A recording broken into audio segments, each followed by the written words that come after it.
Declaración Universal de Derechos Económicos, Santiago de Chile, 27/6/2012.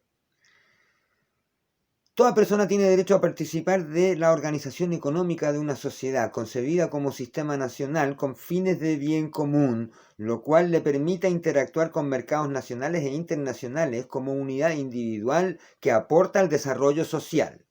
Toda persona tiene derecho a emprender labores que le permitan generar una riqueza material que es valorada por la sociedad como bien de intercambio. Toda persona tiene derecho a apropiarse de la riqueza producida por sus labores y tiene derecho a no realizar un trabajo en caso de que la remuneración o recompensa por ello no le parezca apropiada. Dicho valor debe tener una equivalencia en moneda circulante acordada por las partes involucradas que permita ejecutar intercambios comerciales o su acumulación para uso futuro. Ya sea como emprendedor o como empleado, en cada caso la valoración está dada por un acuerdo entre las partes, en igualdad ante la ley, en un contexto de mercado donde la negociación entre las partes no esté intervenida por defectos sistémicos que otorguen ventajas en favor de uno por sobre el otro. Todo privilegio es inconstitucional, de acuerdo a la Constitución actual.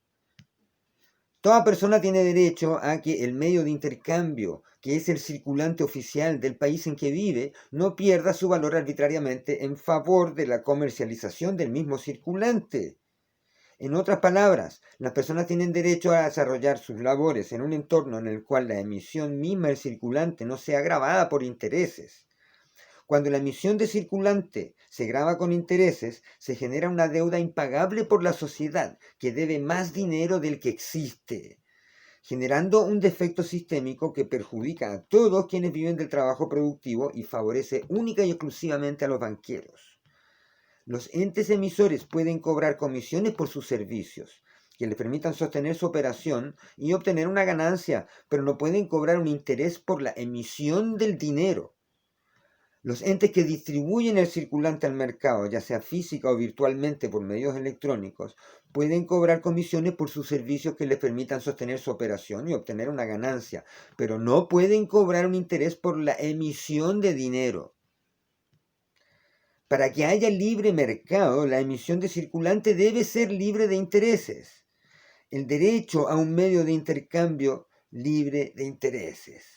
Las personas tienen derecho a valerse de una moneda circulante que no sea gravado por intereses desde el momento de su emisión o puesta en circulación.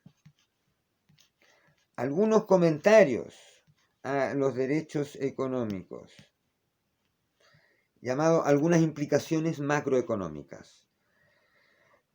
Con esto se elimina el defecto por el cual nuestra sociedad debe a los bancos más dinero del que existe. Se resguarda que el medio de intercambio para acumular riqueza no pierda su valor por medio de inflación. Se elimina el factor que hace fallar al 20% o más de los emprendimientos y que premia al emprendimiento cuyo aporte es valorado por el mercado. Se elimina el servilismo a los bancos de las grandes empresas y de sus consumidores.